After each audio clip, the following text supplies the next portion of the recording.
Good morning friends. आज का हमारा टॉपिक है फर्टिलाइजेशन एंड इम्प्लांटेशन। यहाँ पर हम क्या देखेंगे, अब हम देखेंगे फर्टिलाइजेशन कैसे होता है और फिर उसका जो जायगोट बना है फर्टिलाइजेशन के कारण, मतलब फर्टिलाइजेशन का जो प्रोडक्ट है उसका इम्प्लांटेशन कैसे होता है। ठीक है, आइए देखते हैं। हम बात करेंगे ड्यूरिंग कॉपुलेशन या फिर क्वाइटस, उसी को कहते हैं सेक्सुअल मीटिंग। ठीक है, तो इसमें क्या होता है, semen is released by the penis into the vagina of female is known as insemination। मैंने ये टर्म पहले भी आपको बताया हुआ है कि सीमेन स्पर्म का ट्रांसफर जब मेल जेनाइटल ट्रैक से डायरेक्टली किस में होता है, फीमेल जेनाइटल ट्रैक में होता है, तो उसे हम लोग इंसेमिनेशन कहते हैं। और यही टेक्निक अगर हमने आर्टिफिशियली अचीव करा, अगर हमने यही स्टेप आर्टिफिशियली अचीव करा तो हम उसे क्या कहते हैं, आर्टिफिशियल इंसेमिनेशन कहते हैं। क्लियर है, आइए देखते हैं। अगर हम बात करते हैं ह्यूमन स्पर्म की, अगर हम ह्यूमन स्पर्म की बात करते हैं तो वो कितने समय तक जिंदा रह सकता है। अगर वो मेल जेनाइटल ट्रैक में है तो वो बहुत कुछ सप्ताह तक जिंदा रह सकता है, लेकिन अगर वो फीमेल जेनाइटल ट्रैक में आ गया है या फिर बॉडी से बाहर है तो वो मात्र 48 से 72 घंटे तक ही जिंदा रह सकता है। आप लोगों को जस्ट एक पहले का स्टेप याद होगा, oogenesis में मैंने बताया था कि फीमेल जो गैमीट है वो कितने समय तक जिंदा रहता है, उसका जो न्यूट्रिएंट मीडियम होता है वो 24 घंटे में ख़त्म हो जाता है, यानी कि वो 24 आवर्स तक ही वेट कर सकता है। लेकिन अगर हम बात करेंगे स्पर्म का, तो इसके पास क्या होता है, इस मामले में वेटिंग कैपेसिटी थोड़ी सी ज़्यादा होती है। ये 48 से लगभग 72 घंटे तक वेट कर सकता है। इंपॉर्टेंट मार्क कर लेंगे आप लोग, ये क्वेश्चन पूछा हुआ है। स्पर्म की अगर हम बात करेंगे तो मूव करता है लिक्विड मीडियम में, secreted by the female genital tract, female genital tract में, और किस स्पीड से, लगभग 1.5 से 3 mm पर मिनट स्पीड देख रहे हो, ठीक है ना। 1.5 से 3 mm पर मिनट की स्पीड से फीमेल जेनाइटल ट्रैक में मूव करता है टुवर्ड्स, टुवर्ड्स मैं बात करूंगा तो towards fallopian tube, towards fallopian tube, fallopian tube. कहां पर जाना है इसको, इसे जाना है एम्पुलरी इस्थमिक जंक्शन पर। कौन वेट कर रहा है वहां पर ओवा वेट कर रही है, ओवा वेट कर रही है, उसके लिए जाएगा। हम बात करेंगे इसमें प्रोस्टाग्लैंडिन, प्रोस्टाग्लैंडिन एक तरह का न्यूरोट्रांसमीटर होता है, या फिर आप इसे यहाँ पर केमिकल मैसेंजर कर सकते हैं। Helps in the movement of spermatozoa, ये क्या होता है, स्पर्मेटोजोआ के मूवमेंट में काम आता है, उसके मूवमेंट में हेल्प करता है। अब एक वर्ड आता है बहुत इंपॉर्टेंट, वो है कैपेसिटेशन। कैपेसिटेशन नाम से क्लियर है, कैपेसिटी, किसकी कैपेसिटी, स्पर्म की कैपेसिटी। कैसी कैपेसिटी, अपने पावर को गेन करने की कैपेसिटी। कौन सी पावर, पावर है उसके पेनेट्रेट करने की। किसको पेनेट्रेट करने की, ओवा के, जो ओवा ने 2-3 दीवार खड़ी कर रखी है, ओवा जो 2-3 कवरिंग्स खड़ी कर रखी हैं, उस कवरिंग को पेनेट्रेट करने की पावर चाहिए इसे। और ये पावर इसे कहाँ मिलता है, ये पावर भी उसे फीमेल जेनाइटल ट्रैक में ही मिलता है। ध्यान रखें, फीमेल का सपोर्ट बहुत इंपॉर्टेंट है, ठीक है ना। तो कैपेसिटेशन जब भी चाहिए आपको, पावर चाहिए, तो वो पावर कहाँ मिलेगा, वो पावर मिलेगा फीमेल के पास। स्पर्म को कहाँ पर मिलेगा, फीमेल जेनाइटल ट्रैक्ट में मिलेगा। आइए देखते हैं, refers to the physiological changes. ध्यान रखेंगे क्वेश्चन में पूछा गया है मॉर्फोलॉजिकल चेंजेस, यहाँ पर बस फिजियोलॉजिकल की जगह पर उन्होंने क्या कर दिया, कैपेसिटेशन को उन्होंने रेफर कर दिया किससे, मॉर्फोलॉजिकल चेंजेस से। नहीं, मॉर्फोलॉजिकल चेंजेस नहीं होते हैं, मॉर्फोलॉजी में कोई चेंज नहीं होता है, सिर्फ और सिर्फ उसके फिजियोलॉजी में कुछ चेंज होता है। मेम्ब्रेन पर जो एक्रोसोमल मेम्ब्रेन है उसमें कुछ चेंजिंग्स आ जाती हैं, कुछ जो उसका फ्लैजिला है वहां पर कुछ चेंजिंग आ जाती है, इसके अलावा कोई ज़्यादा चेंज नहीं होता है, ठीक है ना। Changes which provides the spermatozoa the ability to penetrate and fertilise the egg, ability to penetrate and fertilise the egg, इसे ही हम लोग क्या कहते हैं, कैपेसिटेशन कहते हैं। उसकी कैपेसिटी को गेन करना, जो स्पर्म का रियल पावर है वो पावर तो उसी के पास है, लेकिन उस पावर को जगाने का काम किसने किया, उस पावर को जगाने का काम फीमेल जेनाइटल ट्रैक ने किया है, ठीक है ना। अगर हम बात करेंगे कैपेसिटेशन, तो ये स्पर्म का है, क्या करता है इसमें, ये कहाँ पर होता है, ये फीमेल के यूट्रस में होता है, या फिर हम लोग अगर यूट्रस ऑप्शन में नहीं दे रखा हो तो आप वहाँ पर सीधा फीमेल जेनाइटल ट्रैक भी कह सकते हैं, या फिर फीमेल रिप्रोडक्टिव ट्रैक भी कह सकते हैं। क्लियर है, आइए देखते हैं कैपेसिटेशन ऑफ स्पर्म में क्या होता है। इस पे एक्चुअली क्या अकर होता है कि इसमें क्या होता है, removal of the membrane cholesterol, membrane cholesterol, membrane cholesterol. ये क्यों कह रहा हूं मैं मेम्ब्रेन कोलेस्ट्रॉल? आप लोगों ने अगर सेल बायोलॉजी अच्छे से पढ़ रखा है तो सेल बायोलॉजी में आपने एक बात पढ़ा होगा कि वहां पर मेम्ब्रेन स्टेबलाइजर के तौर पर एक एलिमेंट यूज होता था, उस सॉरी एलिमेंट कह रहा हूं, एक सब्सटेंस यूज होता था, उस सब्सटेंस का नाम था कोलेस्ट्रॉल। ये कोलेस्ट्रॉल करता क्या है? अक्सर आप लोगों के मन में कोलेस्ट्रॉल वर्ड आते ही आप समझते हैं क्या कह रहे कोलेस्ट्रॉल खराब चीज़ है। नहीं नहीं, ऐसा नहीं होता। कोलेस्ट्रॉल अच्छे भी होते हैं, कोलेस्ट्रॉल बुरे भी होते हैं। जिस तरह से लोग अच्छे भी होते हैं, लोग बुरे भी होते हैं। जैसे कि मैं अच्छा आदमी हूँ, क्या भरोसा नहीं हो रहा? अरे अच्छा आदमी हूँ मान लो ना, ठीक है ना। तो कोलेस्ट्रॉल की अगर मैं बात करूंगा तो कोलेस्ट्रॉल क्या है? कोलेस्ट्रॉल भी दो तरह के थे, good cholesterol and bad cholesterol, ठीक है ना। गुड कोलेस्ट्रॉल, तो जो गुड कोलेस्ट्रॉल होते हैं वो हमारी बॉडी में बहुत सारी चीज़ों के सिंथेसिस में काम आते हैं। फॉर एग्जांपल कुछ हार्मोन्स के सिंथेसिस में काम आते हैं। जबकि बैड कोलेस्ट्रॉल की अगर मैं बात करूंगा तो वो क्या करती हैं, वो जगह जगह जा करके डिपॉजिट हो जाती हैं। खास करके अगर मैं बात करूंगा तो ब्लड वेसल्स में, जिसमें ब्लड में वो तैर रहे होते हैं, तो जहां पर ब्लड वेसल्स नैरो होती हैं उस जगह पर जा करके वो जम जाते हैं। और उसके जमने के कारण क्या होता है, कोलेस्ट्रॉल में हार्डनिंग प्रॉपर्टी होती है, हार्ड करने की प्रॉपर्टी होती है। तो वो क्या करते हैं, आर्टरीज की उस दीवार को हार्ड कर देती है, कड़ा कर देती है, जिसके कारण से, और हम जानते हैं कि आर्टरी में चूंकि ब्लड फ्लो होता है, आर्टरी में पल्सेशन होता है, जितनी बार ब्लड उधर से होकर जाएगा वो थोड़ा सा फैलेगा और सिकुड़ेगा, फैलेगा और सिकुड़ेगा।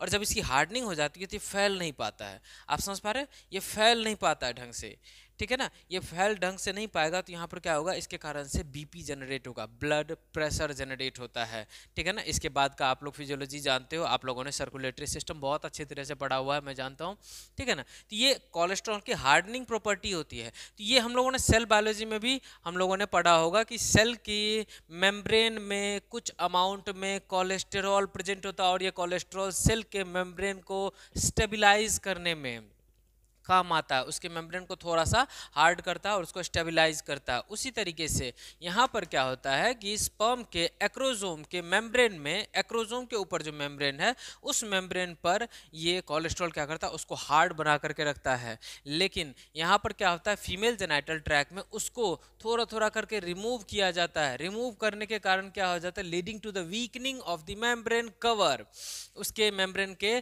कवर को वीक करेगा। अब बताओ, मेम्ब्रेन का कवर वीक होगा तो क्या हुआ, एक्रोजोम जो है वो हाईली वुलनरेबल हो जाएगा, किसी भी चीज से टकराएगा, टूट जाएगा। तो ये स्पर्म जब जाकर के हिट करेगा ओवा को, तो बताइए क्या वहां पर ये टूटेगा? बिल्कुल टूटेगा। वहां पर जो स्पर्म लाइसिन है वो निकलेगा, वो उसके मेम्ब्रेन को डिसॉल्व करेगा। किसके मेम्ब्रेन को? ओवा के मेम्ब्रेन को डिसॉल्व करेगा और स्पर्म की एंट्री हो जाएगी। बताओ उसने पेनिट्रेशन के पावर को गेन किया कि नहीं किया, ठीक है ना। नेक्स्ट देखेंगे dilution of the decapacitation factors present in seminal plasma. Decapacitation factors क्या है, एक बात याद रखेंगे आप लोग, ये बहुत बहुत बहुत इंपॉर्टेंट बात है और शायद ये बात आप लोग कहीं नहीं सुनने वाले हैं कि capacitation is a reversible process. आप लोग ध्यान से सुनेंगे, capacitation is a reversible process. ये प्रोसेस रिवर्सिबल है। रिवर्सिबल कहने का मतलब कि अगर किसी भी तरीके से क्लिनिकली ही सही आप स्पर्म को उठा करके वापस अगर ह्यूमन मेल के एपिडिडाइमिस में रख देते हो तो वो ये वहां पर वापस अपने डीकैपेसिटेशन को गेन कर लेगा। डीकैपेसिटेशन को गेन करने का मतलब क्या हो गया, ये वापस वहां पर अपना पेनिट्रेशन पावर वगैरह सब कुछ लूज कर देगा और वहां पर स्टैटिक होकर के पड़ जाएगा। बात समझ पा रहे हो आप लोग? ये रिवर्सिबल प्रोसेस है। उसको वापस उठा करके आप अगर फीमेल जेनिटल ट्रैक्ट में अगर आप रख देते हो, ये वापस अपने पेनिट्रेशन की पावर को गेन कर लेगा, ठीक है ना। या यहाँ पर पेनिट्रेशन के पावर को गेन कर ले रहा है, लूज कर दे रहा है। आप अगर इसको जहां रखोगे ये वैसा अपना मीडियम तैयार कर लेगा। और ये होता किसके कारण से, ये होता है सेमिनल प्लाज्मा के कारण। सेमिनल फ्लूइड में जो सेमिनल प्लाज्मा प्रेजेंट है उसी के कारण ऐसा होता है। वहां पर क्या होता है, वहां पर डीकैपेसिटेशन फैक्टर्स प्रेजेंट होते हैं, जिसका फीमेल जेनिटल ट्रैक्ट में क्या होता है, वहां पर उसका डाइल्यूशन हो जाता है, उसका डाइल्यूशन हो जाता है। डाइल्यूशन होने के कारण ये डीकैपेसिटेशन फैक्टर्स उतने ज्यादा कारगर नहीं रहते हैं, यानी कि स्पर्म अब अपने पावर को गेन कर सकता है, ठीक है ना। ठीक है, तीसरा हम बात करते हैं एंट्री ऑफ Ca+2 आयन। मैंने शुरुआत में ही बताया था, जब मैं स्पर्म का स्ट्रक्चर बताया था उसी समय पर मैंने इस बात को बताया था कि कैल्शियम जो है वो स्पर्म के फ्लैजिला के मूवमेंट के लिए बहुत ज़्यादा रिस्पॉन्सिबल है। देखिए कैल्शियम घूमता हुआ आ चुका है। कैल्शियम की बात मैं करता हूँ, into the sperm causing whiplash movement of the tail part. Tail part में क्या प्रेजेंट है? टेल पार्ट में फ्लैजेला प्रेजेंट है। Flagella, flagella, flagella. अब आप पूछेंगे ये विप्लैश मूवमेंट क्या होता है? अरे ये देखो, अगर मैंने इसमें कोई रस्सी तो नहीं है, लेकिन आप अज्यूम करो, सपोज मैं एक, ये देखें आप, ये आप मान लो कि ये माइक नहीं है, आप मान लेना कि ये फ्लैजिला है, ठीक है ना। मैं कुछ समझाने की कोशिश कर रहा हूँ, आप देख लेना इसको। मान लो कि ये कोई फ्लैजिला है, ये फ्लैजिला है और ये स्पर्म है, ठीक है ना। मान लो ये फ्लैजिला है, ये स्पर्म है। तो इसमें क्या होता है? इसमें विप्लैश मूवमेंट होता है। ये होता है विप्लैश मूवमेंट, ठीक है ना। ये होता है विप्लैश मूवमेंट। तो मैं तो इसको यहाँ से घुमा रहा हूँ तो ये ऐसे ऐसे घूम रहा है, ठीक है ना। लेकिन विप्लैश मूवमेंट में क्या होता है कि इसके घूमने के कारण इसको, स्पर्म को एनर्जी मिलती है और स्पर्म आगे बढ़ता है इसके घूमने के कारण, ठीक है ना। ये ऐसे ऐसे घूमता है जिसके कारण से इसको एनर्जी मिलती है और ये आगे बढ़ता है। इसी को हम लोग क्या कहते हैं? विप्लैश मूवमेंट, ठीक है। विप्लैश मूवमेंट की बात करते हैं तो ये कहाँ पर होता है और ये किसके, इसके में, इसमें कौन सा आयन हेल्प करता है? कैल्शियम आयन हेल्प करता है। किस फॉर्म में? Ca2+ की फॉर्म में, ठीक है ना। नेक्स्ट बात करते हैं, the sperm swim through vagina. Release तो वजाइना में ही हुआ, उसको वहां से तैर करके जाना पड़ेगा। उसके लिए उसे अच्छा तैराक होना चाहिए, उसे अच्छा तैरता हुआ तैरने के लिए आना चाहिए, ठीक है ना। तो इसकी हम बात करते हैं next, vagina, cervix, uterus and finally reach the junction of isthmus and ampulla, जिसे कि मैंने कहा था एम्पुलरी इस्थमिक जंक्शन। और ध्यान रखेंगे यही एम्पुलरी इस्थमिक जंक्शन जो है वो फर्टिलाइजेशन का प्लेस है। क्लियर है फ्रेंड्स? यहाँ पर हम लोग बात करेंगे ampullary isthmic junction which is the fertilisation, where the fertilisation actually occurs, okay, ठीक है। और हम अगर बात करेंगे तो मोस्ट ऑफ द टाइम पर अगर मैं बात करूंगा तो ये फर्टिलाइजेशन जो है एम्पुलरी इस्थमिक जंक्शन पर ही अकर होता है, ठीक है ना। अगर किसी कारणवश, हालांकि आप ध्यान रखेंगे कि इधर से स्पर्म की एंट्री हुई है, ठीक है, और इधर से मतलब स्पर्म रीच कर रहा है और इधर से ओवम रीच कर रहा है, ये दोनों स्टेप एक साथ होता है, ये साइमल्टेनियस होना चाहिए, तभी जाकर के ampullary isthmic junction for fertilisation हो पाता है। और फर्टिलाइजेशन हुआ उसके बाद आकर के जब ये इम्प्लांट कर गया तो प्रेगनेंसी हो गई। और ये बहुत ही ज़्यादा टिपिकल प्रोसेस है। इसमें अगर मैं बात करूँगा, the process of fusion of sperm with in the ovum with the ovum is known as fertilization। अब एक बात आप जो ध्यान रखेंगे यहाँ पर देखिएगा, fertilization can only occur if the ovum and the sperm are transported simultaneously to the ampullary ischemic junction। एक साथ, simultaneously, एक साथ जब दोनों को ट्रांसफर करवाया जाएगा तभी जाके क्या होगा? फर्टिलाइजेशन होगा। और यही रीजन है, this is why not all the copulation leads to fertilisation and pregnancy. यही कारण है कि सारी की सारी कॉपुलेशन जो है वो प्रेगनेंसी को अचीव नहीं होती है, ठीक है ना। और फिर भी जनसंख्या इतनी ज़्यादा है, कितने रेयर केस वाले हो तुम लोग। नेक्स्ट देखते हैं हम। हाँ तो फ्रेंड्स, नेक्स्ट हम लोग देखते हैं फ्यूजन ऑफ गैमेट्स, या फिर उसे ही हम लोग क्या कहते हैं? सिनगैमी कहते हैं। सिन बोले तो क्या, आप लोग मैथमेटिक्स में जानते हैं, सिन का मतलब होता है एडिशन, और गैमी बोले तो गैमेट्स। गैमेट्स का एडिशन जो होता है उसे ही हम क्या कहते हैं? सिनगैमी कहते हैं, या फिर फ्यूजन ऑफ गैमेट्स कहते हैं। इसमें स्टेप्स क्या क्या होते हैं? इसमें दो स्टेप हम लोग मेनली देखते हैं, एक्रोजोमल रिएक्शन और दूसरा देखते हैं कॉर्टिकल एंड जोनल रिएक्शन, ठीक है। एक्रोजोमल रिएक्शन में क्या होता है? नंबर ऑफ स्पर्म अधेयर का मतलब होता है जाकर के चिपक जाना, ठीक है ना। Adhere to the surface of egg, जिसे कि हम लोग क्या कहते हैं? एग्लूटिनेशन कहते हैं। एग, यहाँ पर ये एग मैंने ई से लिखा है, यहाँ पर एग मैंने ए से लिखा है, एग्लूटिनेशन, ओके। अब हम लोग देखते हैं कि acrosome starts releasing it's hydrolytic enzyme और स्पर्म लाइसिन, जिसे कि मैंने बात की थी, विच इंड्यूसेज, क्या इंड्यूस करता है?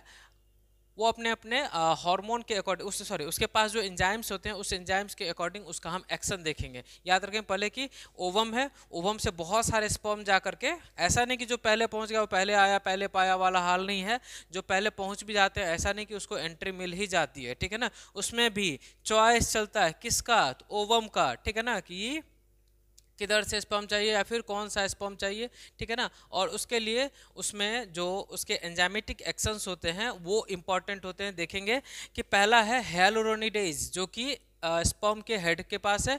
It dissolves the hyaluronic acid which is responsible for the cementing of follicle cells और granulosa cells। जो ओवम के बाहर जो मैंने ग्रेनुलोसा सेल्स डिजाइन किया था, उस ग्रेनुलोसा सेल्स को क्या करता है, डिसॉल्व करता है। कौन? hyaluronidases। और यह hyaluronidases के कारण उस ग्रेनुलोसा सेल्स में जो hyaluronic एसिड होता है, जो कि एनिमल सीमेंट होता है। hyaluronic एसिड क्या होता है? एनिमल सीमेंट होता है, जो कि एक सेल को दूसरे सेल से जोड़ करके रखने का काम करता है। जब उसी एनिमल सीमेंट को हम डाइजेस्ट करने वाला एंजाइम वहां पर जाकर के ब्रस्ट करेंगे तो क्या होगा, ये सारे के सारे सेल्स वहां से लूज हो जाएंगे और ओवम तक पहुंचने का रास्ता आसान हो जाएगा, ठीक है ना। तो ग्रैनुलोसा सेल्स या फिर फॉलिकल सेल्स को हम लोग वहां से क्या करते हैं, वहां से हटाते हैं। उसके बाद क्या करते हैं, मतलब हम लोग नहीं हटाते हैं, स्पर्म हटाता है, ठीक है ना। उसके बाद क्या होता है, कोरोना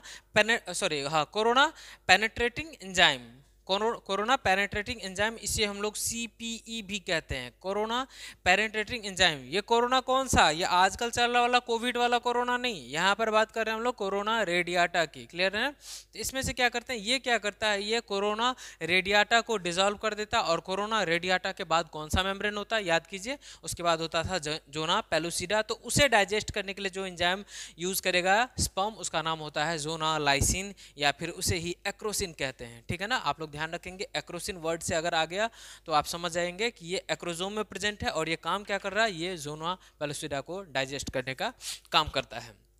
अब देखिए लेयर्स, वहाँ पर एक एक जरा सा इसने जिस जगह पर स्पर्म के बस उतने से ही जगह को ये क्या करता है, डिजॉल्व करता है। तो डिजॉल्व करता है, आपने देखा है कि कहीं पर घाव हुआ, फिर वो घाव वो जब भरता है तो वहाँ पर जरा सा उभार आ जाता है, एक आउटग्रोथ आता है, ठीक है ना। यहाँ पर भी हम लोग देखते हैं कि कॉन्टैक्ट ऑफ एक्रोजोम, जहाँ पर वो एक्रोजोम जाकर के कॉन्टैक्ट किया है, stimulates the development of an outgrowth, stimulates the development of an outgrowth.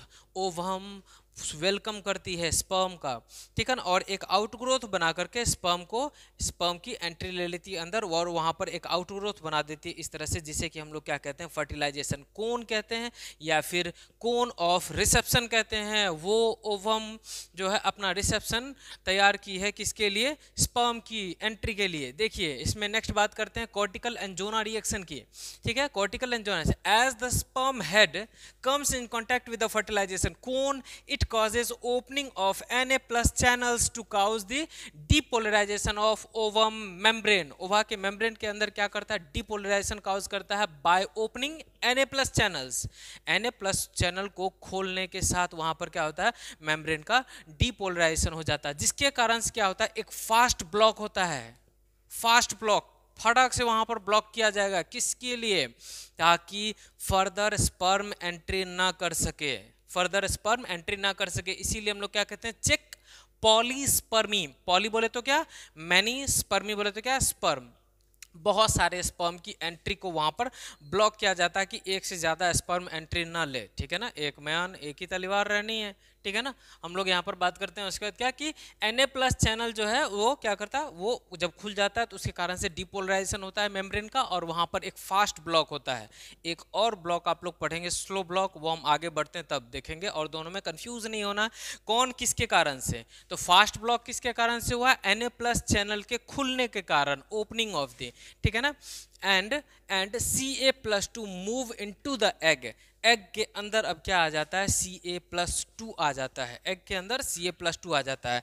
Next देखेंगे कि अगर हम लोग बात करते हैं स्पर्म और एग मेम्ब्रेन की, ये डिसॉल्व हो जाता है, स्पर्म का और एग मेम्ब्रेन डिसॉल्व हो जाता है। Complete sperm enters the cytoplasm of egg and envelope is left outside. इस वाले पॉइंट को मैं ज़रा सा आगे और बढ़ूंगा तो वहाँ पर और ज़्यादा बेहतर तरीके से एक्सप्लेन करूँगा। आप लोग चाहो तो इसे नोट करके रख सकते हो कि इस वाले पॉइंट को आगे इलेबोरेट करना है। अगर मैं भूल जाऊँ तो आप लोग कमेंट सेक्शन में इसे याद दिला दें, आइए आप लोगों की जिम्मेदारी है, मैं इतना रिक्वेस्ट करूँगा आप लोगों से, ठीक है ना। अब बात करते हैं यहाँ पर जो Ca+2 मूव किया है अंदर सेल के अंदर, तो हम लोग जानते हैं मूवमेंट को हम लोग क्या कहते हैं, फ्लक्स कहते हैं, ठीक है ना। एक जगह से मूव ट्रांसमिट होने के बात ट्रांसफर होने के प्रोसेस को हम लोग क्या कहते हैं, फ्लक्स कहते हैं, उसकी प्रक्रिया को फ्लक्स कहते हो। तो अंदर हुआ तो इनफ्लक्स, बाहर हुआ तो आउटफ्लक्स। यहाँ पर हमने देखा कि Na+ बाहर गया, लेकिन अब Ca+2 जो अंदर आया है तो हम लोग क्या कहते हैं, Ca+2 का इनफ्लक्स। ये क्या करता है, कॉर्टिकल रिएक्शन काउज करता है और साथ में जोना रिएक्शन काउज करता है। इस दोनों के अंदर आप यहाँ पर इतना समझ ले कि कॉर्टेक्स मतलब जो कोरोना जो इसका कॉर्टिकल रीजन है एग का, और दूसरा उसका जो जोना पेलिफेरा लेयर है, उस दोनों लेयर को ही वो क्या कर देता है, उस दोनों लेयर को इम्परवियस टू सेकेंड स्पर्म कर देता है, इम्परवियस टू सेकेंड। ध्यान रखेंगे कि ये क्या करता है कि उसके सेकेंड स्पर्म की एंट्री को क्या करता है, ब्लॉक कर देता है by destroying the sperm receptor, by destroying the sperm receptor. ठीक है ना, यहाँ पर मेरे स्टार लगाने का रीजन और यहाँ पर स्टार लगाने का रीजन आप लोग शायद समझ गए होंगे अगर आप यहाँ पर अटेंटिव हैं तो। cortical reaction and zona reaction constitute the slow block to check polyspermy। यहाँ पर क्या था, फास्ट ब्लॉक, यहाँ पर क्या था, फास्ट ब्लॉक, यहाँ पर क्या है, स्लो ब्लॉक। मेम्ब्रेन को पूरा का पूरा चेंज करने में टाइम लगता है ना, तो स्लो ब्लॉक। जबकि यहाँ पर जब पोलराइजेशन होना है, हम चूंकि जानते हैं इलेक्ट्रिकल एक्टिविटी होनी है तो ये बहुत फास्ट हो जाता है, इसीलिए फास्ट ब्लॉक। बात समझ पा रहे हो लोग? तो यहाँ पर दोनों तरह का ब्लॉक हम लोग समझेंगे, ठीक है ना।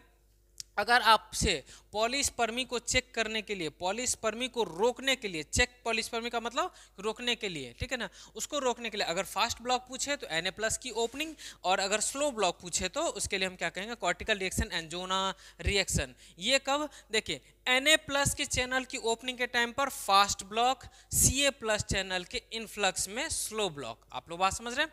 तो ये करता क्या है, इसमें इंपॉर्टेंट होता है क्या, स्पर्म के रिसेप्टर को डिस्ट्रॉय कर दिया जाता है। स्पर्म जो आता है तो वो स्पर्म ओवम के सरफेस पर जो प्रोटीन प्रेजेंट है, जो कि उसका रिसेप्टर साइट है, जो कि रिसेप्शन उसने तैयार किया था, उस रिसेप्शन साइट को ही पहचान करके स्पर्म वहां पर जाकर के अटैच होता है। लेकिन अगर उस रिसेप्शन साइट को डिस्ट्रॉय कर दिया जाए, तो अगर किसी कंपनी में आप अगर मान ले कि कोई कंपनी और वहां पर रिसेप्शन काउंटर नहीं है, तो आप कहां पर पूछेंगे कहां पर से एंट्री है, कहां क्या है, पता ही नहीं चलना है ना, गेट नहीं है वहां पर, तो फिर वहां पर क्या होगा, ब्लॉक हो जाएगा। आप वहां पर गुम जाओगे कि अब किधर से जाना है किधर से नहीं जाना है, पता ही नहीं चलेगा।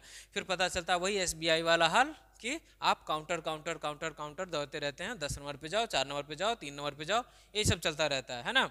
लेकिन अगर आपको पता है कि पर्टिकुलर कहाँ जाना है, एक डायरेक्शन बना हुआ है, एक रिसेप्शन काउंटर बना हुआ है, तो आप वहाँ पूछते हो कहाँ जाना है, अच्छा ठीक है वहाँ पर जाना है, ठीक है, तो वहाँ पर आप जाकर के पहुँच के अपना काम करा लेते हो।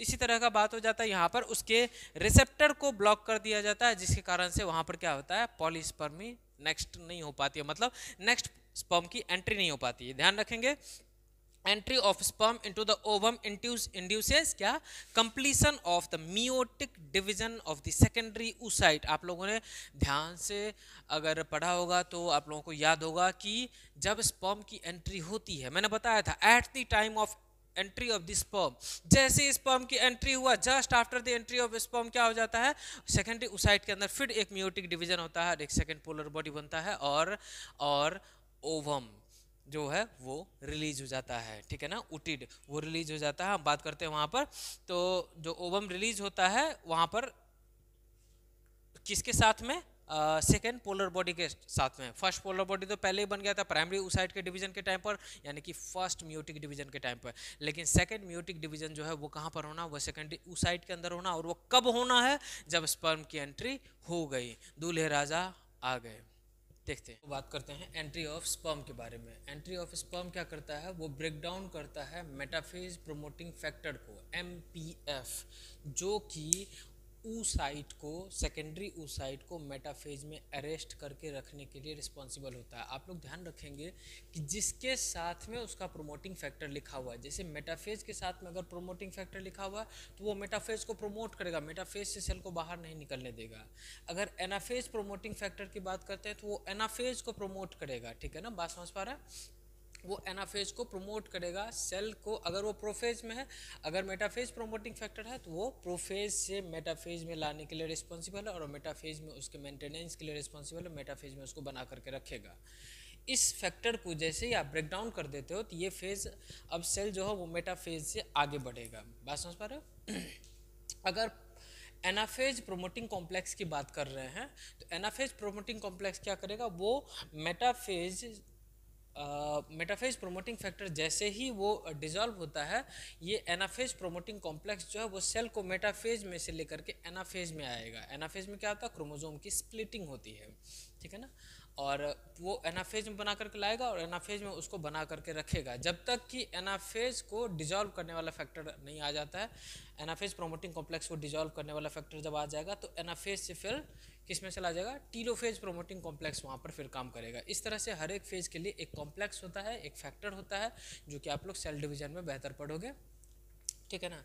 हम बात करते हैं यहाँ पर कि मेटाफेज प्रोमोटिंग फैक्टर को ब्रेक करता है, जिसके कारण से सेकेंडरी oocyte जो कि मेटाफेज में अटका हुआ है वो अब क्या आ जाता है, वो अब टीलोफेज की तरफ बढ़ेगा, टीलोफेज की तरफ बढ़ेगा और वहाँ पर उसके डिवीजन होने के चांसेस बनेंगे, ठीक है ना। Turns on the anaphase promoting complex, anaphase promoting complex को, तो वो किस में आएगा, एनाफेज में आएगा। Results in the completion of meiosis second, anaphase होगा फिर उसका टीलोफेज होगा, इस तरह से करके मियोसिस सेकेंड कंप्लीट हो जाएगा। ध्यान रखेंगे सेकेंड मियोटिक डिवीजन कंप्लीट जो होता है ये भी अनइक्वल होता है, क्रोमोसोम इक्वली डिवाइड होगा, लेकिन साइटोप्लाज्म का डिवीजन फिर से कैसा होता है, unequal, and results in the formation of second polar body, ये भी हैप्लॉइड होगा, एंड अ हैप्लॉइड ओवम जिसे कि हम लोग ऊटिड भी कहते हैं, ये भी हैप्लॉइड है, ठीक है ना। नेक्स्ट बात करते हैं सून द हैप्लॉइड न्यूक्लियस, जो न्यूक्लियस था हैप्लॉइड न्यूक्लियस किसका, स्पर्म का, स्पर्म के पास भी हैप्लॉइड न्यूक्लियस है, and that of the ovum, ovum का भी न्यूक्लियस कैसा था, हैप्लॉइड था, fuse together to form diploid zygote, दोनों एक दूसरे के साथ फ्यूज कर जाते हैं। यहाँ पर मैं आपको एक बात बताना चाहता हूँ कि ये दोनों ही न्यूक्लियस फ्यूज करने से जस्ट पहले, जैसे यहाँ पर ये जब ऊटिड बना था तो उस टाइम पर जब इसका न्यूक्लियस था, ओवम का न्यूक्लियस, वो क्या कहला रहा था, वो कहला था प्रो न्यूक्लियाई, प्रो न्यूक्लियाई। इसका जो न्यूक्लियस था, इसका जो न्यूक्लियस था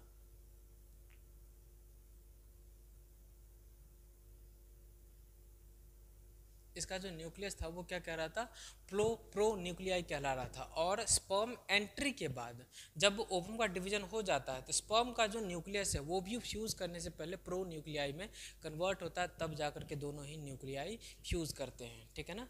each gamete contains 23 chromosome, the haploid number, ठीक है ना, जो कि आधा नंबर है। Egg nucleus makes a zygote that have 46 chromosome, दस रीस्टोरिंग द डिप्लॉयड नंबर, जो कि सेक्सुअल रिप्रोडक्शन का सबसे मिस्चीवियस अचीवमेंट है कि सेक्सुअल रिप्रोडक्शन में क्या होता है, गैमिट प्रोड्यूस होते हैं और गैमिट कैसा होता है, एन होता है, जबकि जब वो जाइगोट बनता है तो वहाँ पर 2 एन फ्यूज करके 2 एन स्ट्रक्चर बनाते हैं, ये सेक्सुअल रिप्रोडक्शन का सबसे मिस्चीवियस पॉइंट है।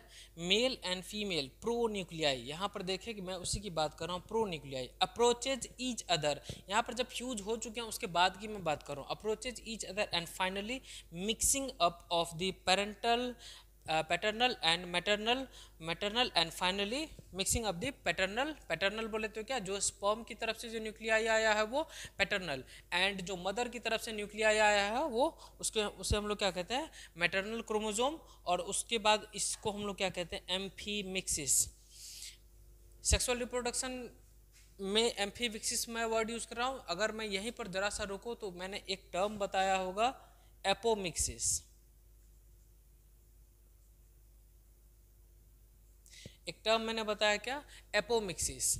एपो का मतलब होता है विदाउट, मिक्सिस का मतलब होता है मिंगलिंग, ठीक है ना, mixing of the gene, mixing of the chromosome, जबकि यहाँ पर हम बात कर रहे हैं कि एफी मतलब 2 अलग अलग टाइप ऑफ क्रोमोसोम और उसका क्या, मिक्सिंग, ठीक है ना। ये कहाँ पर बात कर रहे थे, एसेक्सुअल रिप्रोडक्शन में, जब प्लांट का एसेक्सुअल रिप्रोडक्शन में आपको बता रहा था तो वहाँ पर मैं आपको बताया हूँ कि यहाँ पर क्या होता है, एपोमिक्सिस होता है, जबकि सेक्सुअल रिप्रोडक्शन में क्या होता है, एम्फीमिक्सिस होता है। एम्फी बोले तो एम्फी वर्ड वहाँ पर लगता है जो जहाँ पर 2 डिफरेंट कैरेक्टर्स इन्वॉल्व होते हैं, यहाँ पर 2 डिफरेंट क्रोमोसोम इन्वॉल्व हैं और ये दोनों डिफरेंट क्रोमोसोम क्या करते हैं, एक दूसरे के साथ मिक्स करके एक जाइगोट बनाते हैं, resulting in the formation of सिनकैरियन या फिर जाइगोट। अब ध्यान से देखिए, सिन कैरियन वर्ड क्या मतलब, सिन का वर्ड का मतलब मैं आपको बता चुका हूँ। सिन का मतलब होता है एडिशन, ठीक है ना, एडिशन। और कैरी ऑन वर्ड का मतलब, कैरी ऑन वर्ड जो होता है, ये कैरियो वर्ड जो है ये ग्रीक वर्ड है। इसका एक्चुअल मीनिंग होता है क्या, इसका मतलब इंग्लिश मीनिंग अगर मैं बात करूँ तो कैरी ऑन वर्ड का इंग्लिश मीनिंग क्या होता है, इसका मतलब होता है न्यूक्लियस, यानी कि ज्वाइनिंग ऑफ द न्यूक्लियस, ठीक है ना। तो इसे हम लोग क्या कहते हैं, जो ज्वाइनिंग ऑफ द न्यूक्लियस से जो स्ट्रक्चर बना, अब उसे हम क्या कहते हैं, उसे हम सिन कैरी ऑन कहते हैं और या फिर जायगोट कहते हैं। ध्यान रखेंगे, फर्टिलाइजेशन हुआ, फर्टिलाइजेशन के बाद जाकर के सिनगेमी हुआ है, ये बात आप ध्यान रखेंगे। इसलिए मैंने बताया था कि फर्टिलाइजेशन और सिनगेमी दोनों डिफरेंट होते हैं। ये एक स्ट्रक्चर मैंने बना रखा है ओवम का, ओवम है। ओवम के बाद हम क्या देखते हैं, ये वाला जो लेयर है जिसे मैंने बिल्कुल ही कलर नहीं कर रखा है, ये पूरा का पूरा लेयर क्या है, ये है जोना पेलुसिडा, ये जोना पेलुसिडा। और बाहर जो ये लेयर देख रहे हैं, ये बाहर का लेयर क्या है, ये है कोरोना रेडियाटा, ठीक है ना। ये अंदर का लेयर जोना पेलुसिडा और बाहर का लेयर जो है कोरोना रेडियाटा। हमने बात की थी ह्यूमन एग जो होता है, ह्यूमन एग के अंदर दो ही मेम्ब्रेन होते हैं।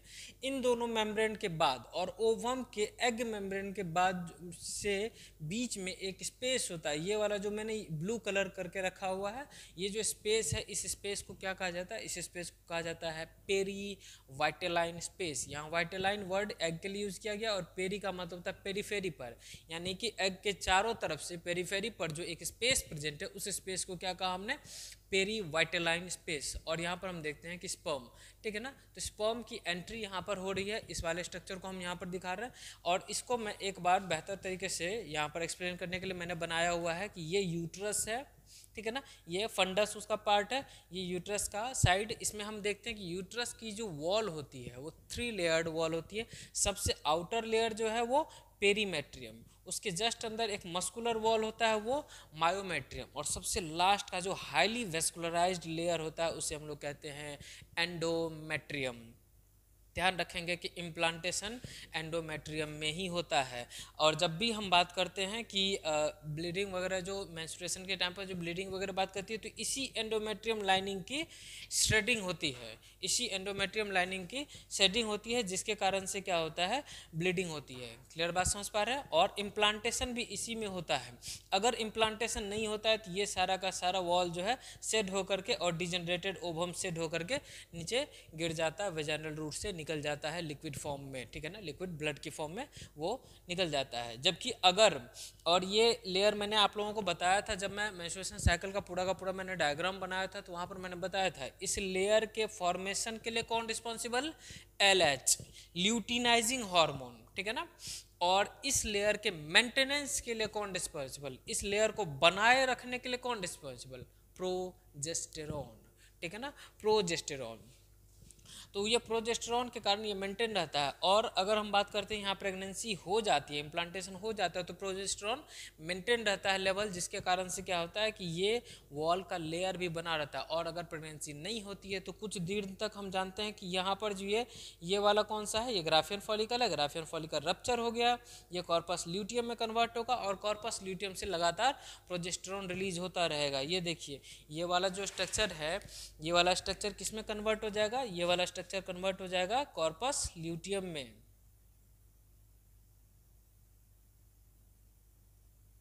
और हम जानते हैं कि कॉर्पस ल्यूटियम क्या करता है, कॉर्पस ल्यूटियम प्रोजेस्टेरॉन रिलीज करता है अपने आप को डीजनरेट करवाते हुए, अपने आप को डीजनरेट करवाते हुए क्या करेगा, वो प्रोजेस्टेरॉन रिलीज करेगा।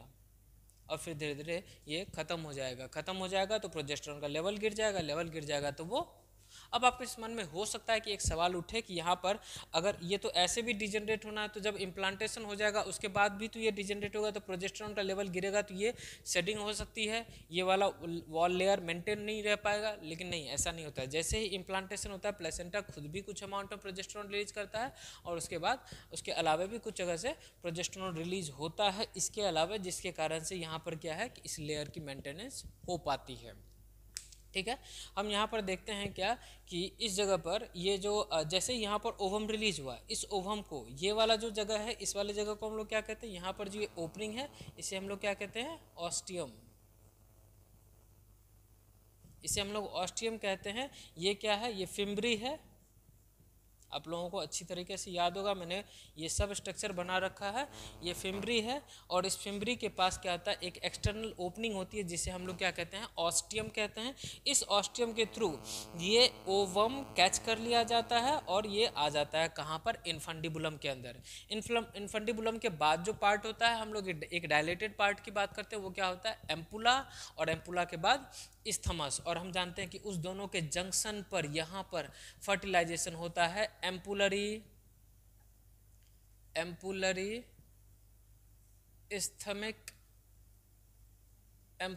Isthmic junction, ampullary isthmic junction. वहाँ पर क्या हो गया, फर्टिलाइजेशन हुआ, क्या बना, जाइगोट बना। और उसमें जब डिवीजन होता है तो वो 2 सेल का जाइगोट बन जाता है, ठीक है ना। 2 सेल के जाइगोट के बाद हम यहाँ पर क्या देखते हैं, मोरूला स्टेज देखते हैं कि ये मोरूला, फिर ब्लास्टुला, ठीक है ना। ब्लास्टुला स्टेज में जब ये ब्लास्टोसिस्ट में पहुँच जाता है, तब ब्लास्टोसिस्ट स्टेज में ये जा करके क्या हो जाता है, इम्प्लांट हो जाता है। यहाँ पर अभी इसका क्या हो गया, ये इम्प्लांटेशन हुआ, अभी ये पार्शियली इम्प्लांटेड है।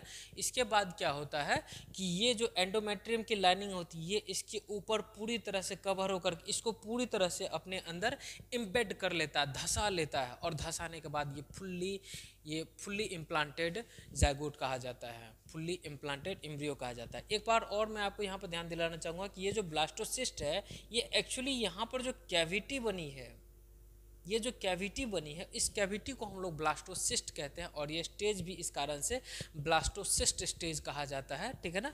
और यहाँ पर ये जो आप कुछ सेल के मास देख रहे हैं, यहाँ पर सेल के ये बिल्कुल लाइनिंग ऐसे होना चाहिए था, लेकिन यहाँ पर कुछ सेल के मास हम लोग देख रहे हैं, इसे हम लोग कहते हैं इनर सेल मास।